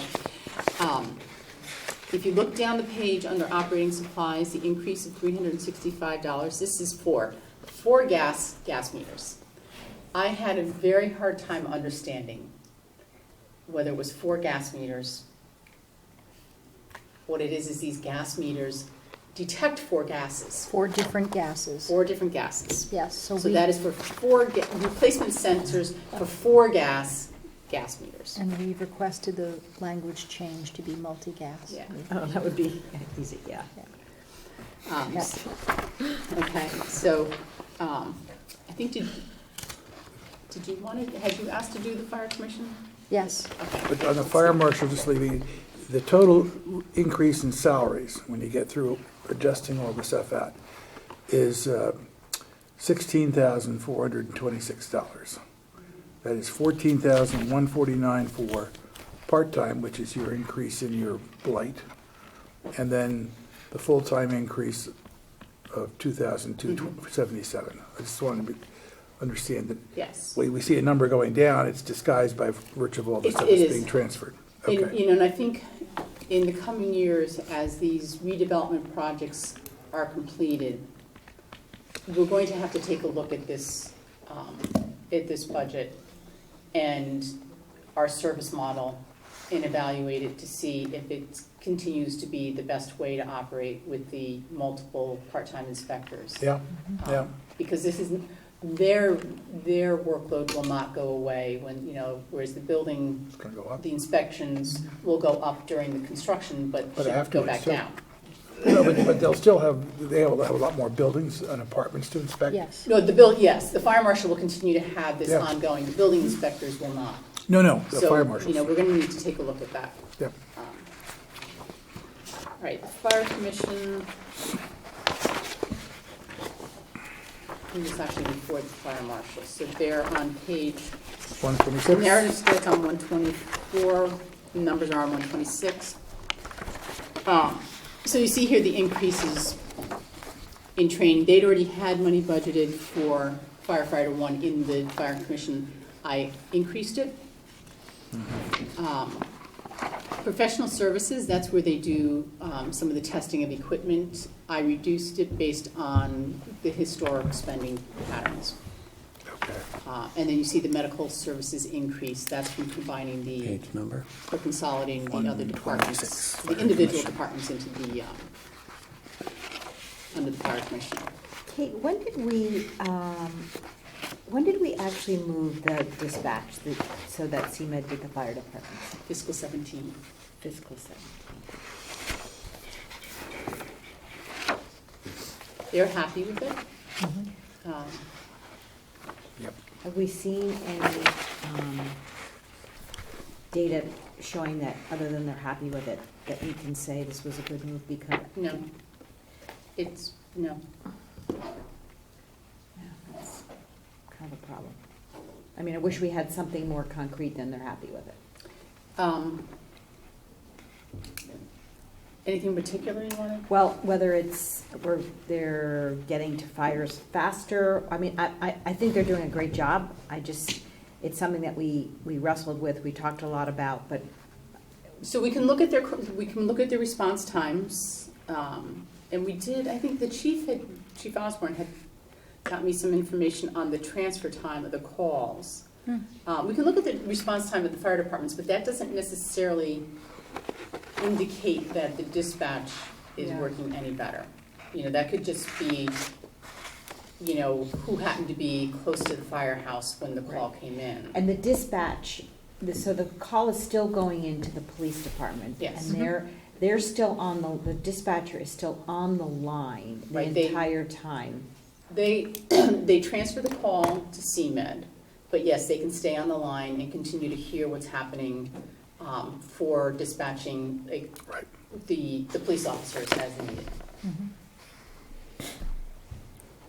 If I might, if I recall, was said that definitely on anything where the EMTs would be there, the police officers sometimes, based upon where they are, may get to that house first, so That's the other reason why they stay on the line.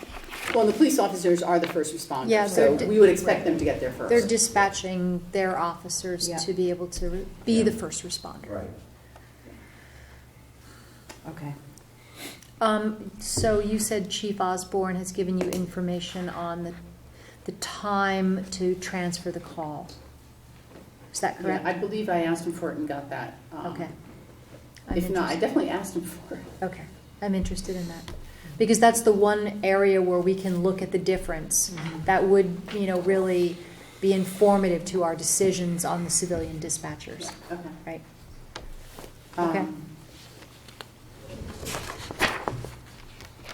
Okay, and then emergency preparedness has its line in its own tab. So the numbers actually start on page 138. And so here you see the other side of that. Yep. Reduction from the fire marshal's office. A request that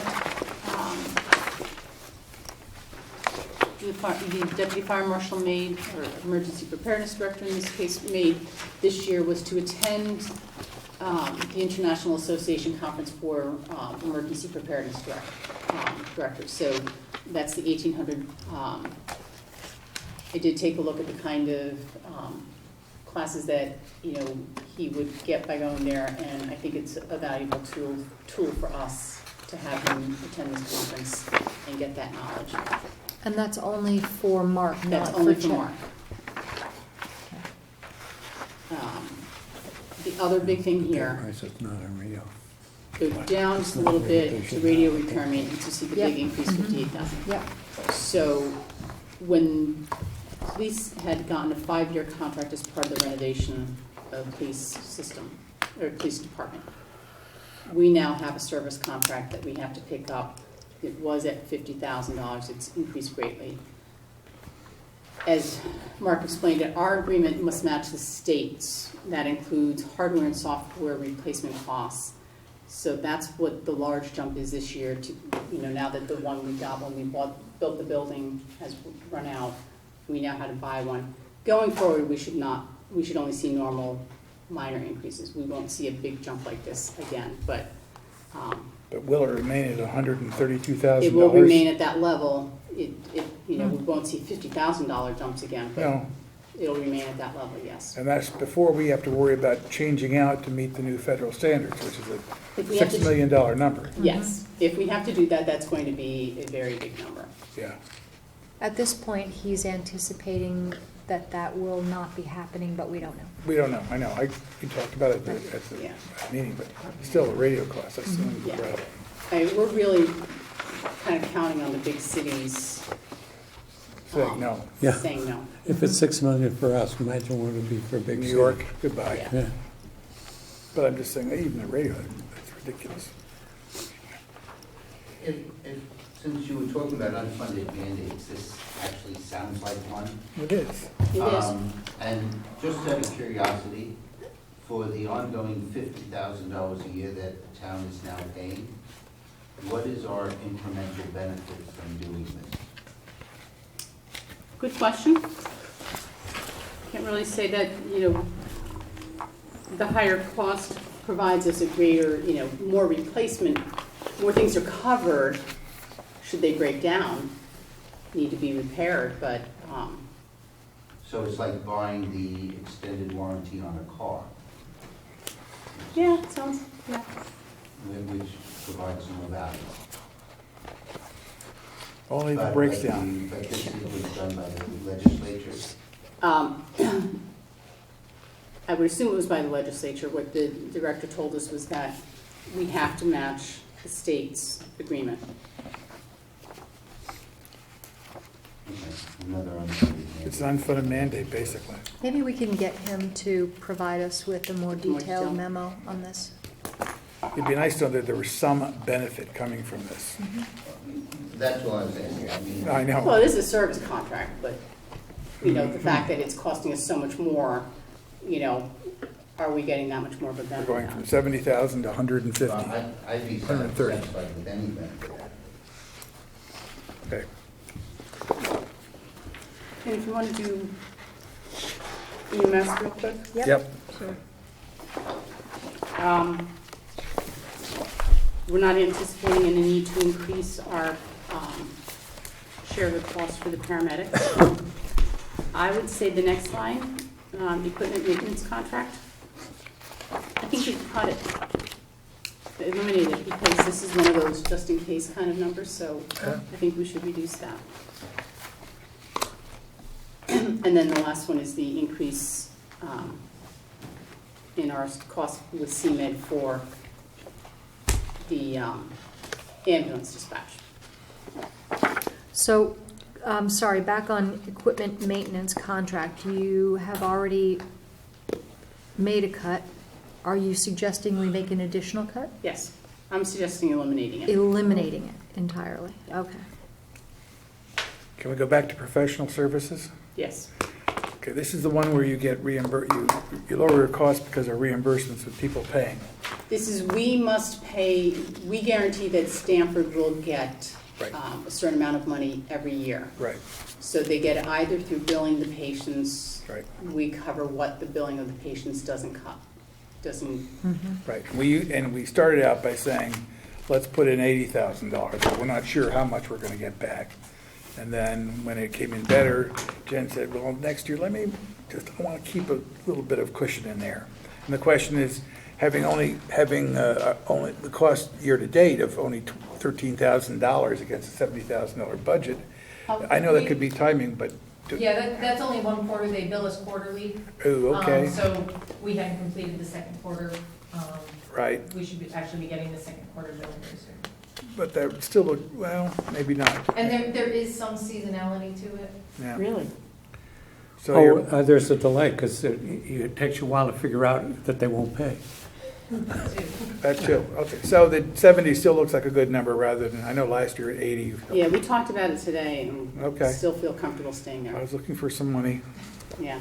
Well, we'll give you some, I gave you some in the I police know you budget, gave me you know. some, I know you gave me And, some already. we also believe, where have I got the numbers? Looking at,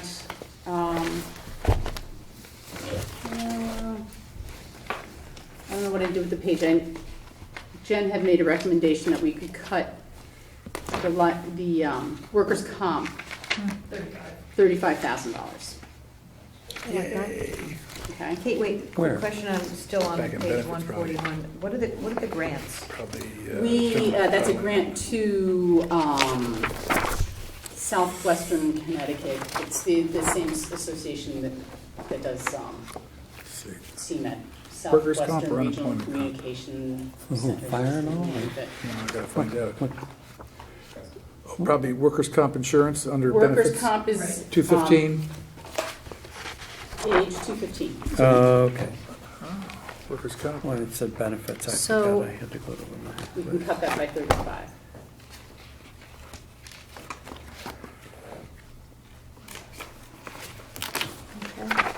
Okay. And, okay, I'm totally, had we given you the numbers for medical insurance? We talked about that, wasn't that? Yeah, did we give you the numbers? Yeah, No, we we just- No, No, you just said it was gonna be because I was 7. really good. I put these pages in my book, You said it in was the right spot. gonna be 7% or 7.2% versus 12. So what we page can, number should we put? on page 215, 214. Okay.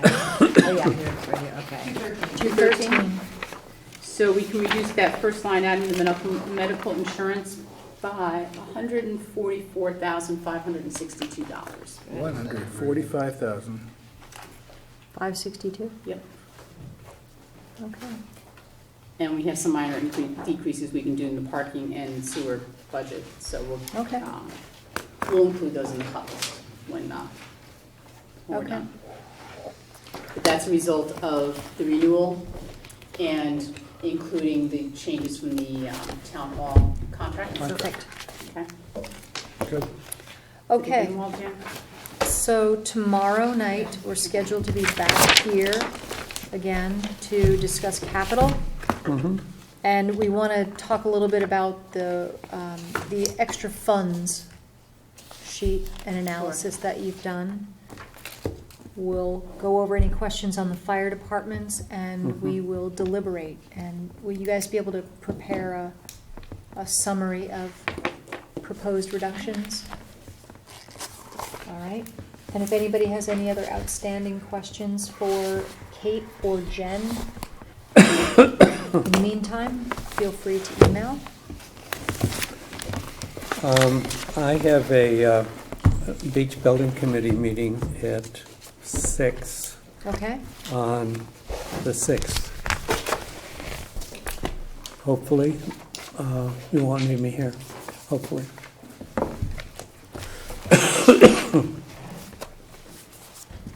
Okay. You'll give us your input then tomorrow night or before the meeting on the 6th, if there's anything. If we have one. Yeah. Yeah. Yes. Okay. Good. Anything else? No? All right. Thank you very much. Thanks for the long night.